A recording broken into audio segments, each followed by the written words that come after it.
Saint Augustine commentary on Psalm 90 following.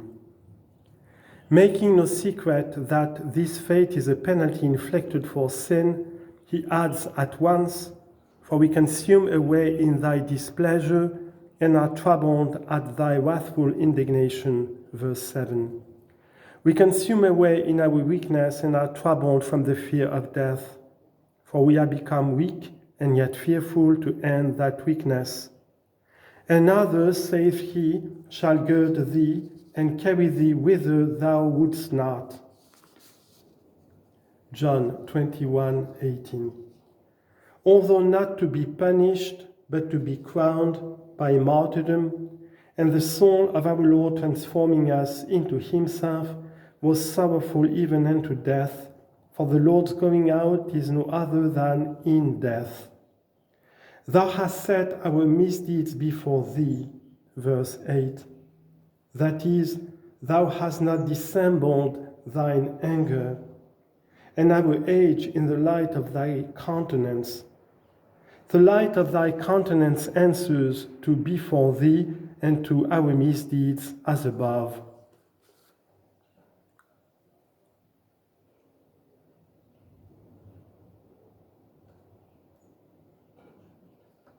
For all our days are failed, and in thine anger we have failed.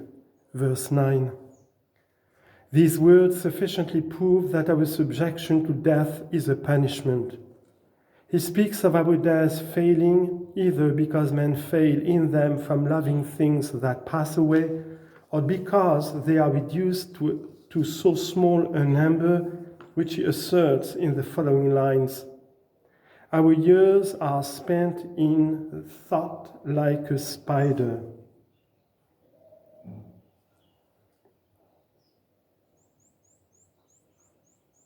The days of our age are 80 and though men be so strong that they come to 80 years, yet is more of them but labor and sorrow. Verse 10. These words appear to express the shortness and misery of this life, since those who have reached their 70th year are styled old men. Up to 80, however, they appear to have some strength. But if they live beyond this, their existence is laborious through multiplied sorrows. Yet many, even below the age of 70, experience an old age, the most infirm and wretched, and old men have often been found to be wonderfully vigorous even beyond 80 years. It is therefore better to search for some spiritual meaning in these numbers, for the anger of God is not greater on the sins of Adam, through whom alone sin entered into the world, and death by sin, and so death passed upon all men. Romans 5:12. Because they live a much shorter lifetime than the men of old, since even the length of their days is ridiculed in the comparison of 1,000 years to yesterday that is past, and to 3 hours, especially since at the very time when they provoked the anger of God to send the deluge in which they perished, their life was as its longest span. Moreover, 70 and 80 years equal 150, a number which the Psalms clearly insinuate to be a sacred one. 150 have the same relative signification as 15, the latter number being composed of 7 and 8 together, the first of which points to the Old Testament through the observation of the Sabbath, the latter to the New, referring to the resurrection of our Lord. Hence, the 15 steps in the temple, hence, in the Psalms, 15 songs of degrees, hence, the waters of the deluge overtopped the highest mountains by 15 cubits. Genesis chapter 7, verse 20. And many other instances of the same nature. Our years are passed in thou, our years are passing, thought like a spider. We were laboring in things corruptible, corruptible works were we weaving together, which, as the prophet Isaiah saith, by no means covered us. Isaiah chapter 59, verse 6. The days of our years are in themselves, etc. The distinction is here made between themselves and their strength.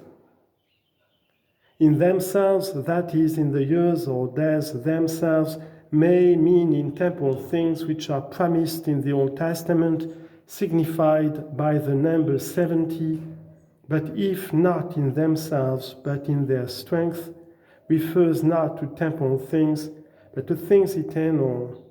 80 years, as the New Testament contains the hope of a new life and resurrection forevermore. And what is added, that is, that if they pass this latter period, their strength is labor and sorrow, intimates that such shall be the fate of him who goes beyond this faith and seeks for more. It may also be understood thus, because although we are established in the New Testament, which the number 80 signifies, yet still our life is one of labor and sorrow, while we groan within ourselves, awaiting the adoption, to wit, the redemption of our body. For we are saved by hope, and if we hope for that we see not, then do we with patience wait. This relates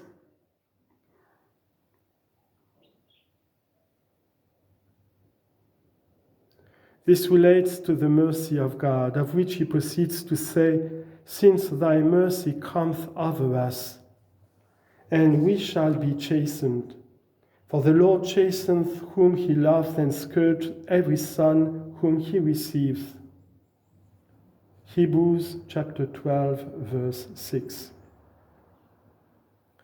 And to some mighty ones he gives the thorn in the flesh to buffet them, that they may not be exalted above measure through the abundance of the revelations, so that strength be made perfect in weakness. 2 Corinthians 12, verses 7 to 9. Some copies read, we shall be taught instead of chastened, which is equally expressive of the divine mercy. For no man can be taught without labor and sorrow, since strength is made perfect in weakness.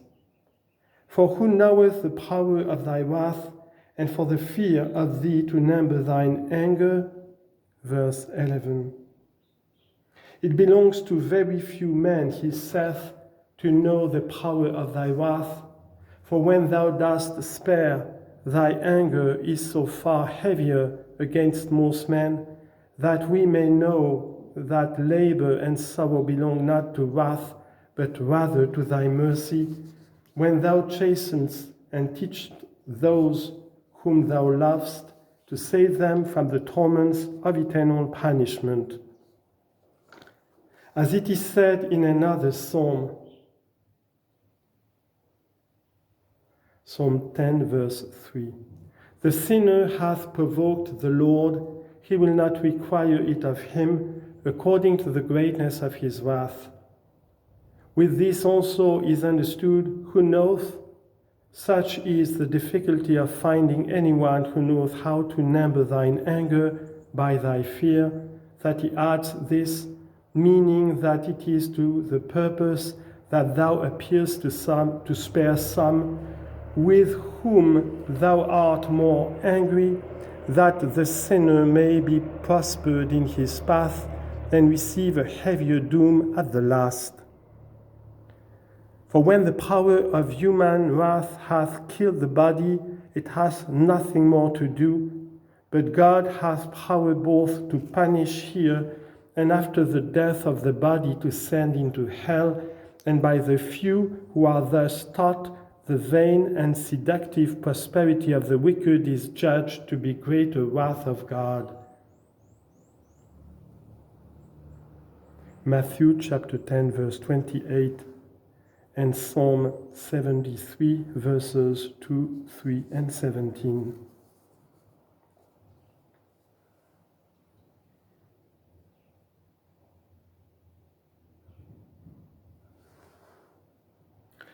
Make thy right hand so well known, verse 12.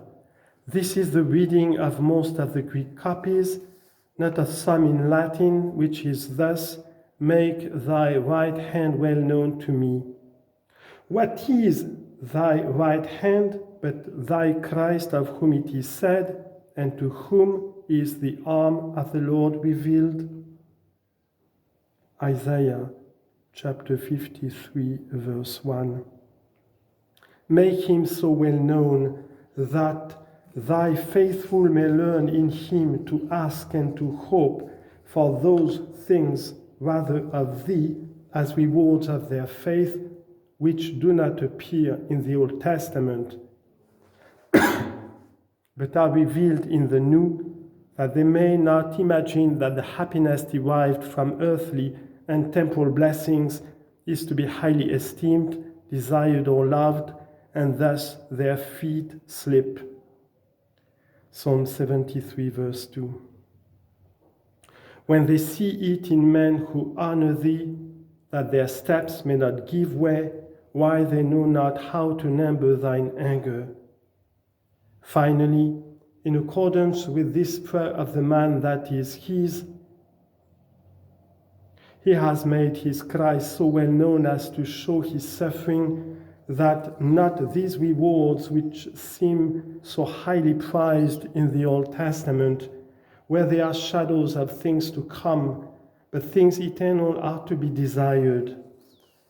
The right hand of God may also be understood in this sense as that by which he will separate his saints from the wicked, because that hand becomes well known when it scourges every son whom he receives, and suffers him not in greater anger to prosper in his sins, but in his mercy scourged him with the left, that he may place him purified on his right hand.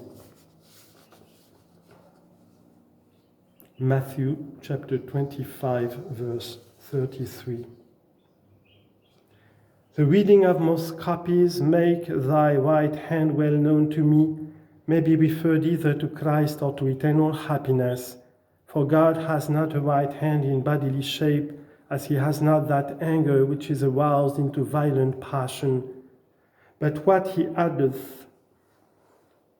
And those fettered in heart in wisdom, other copies read, instructed, not lettered, the Greek verb expressing both senses, only differing by a single syllable.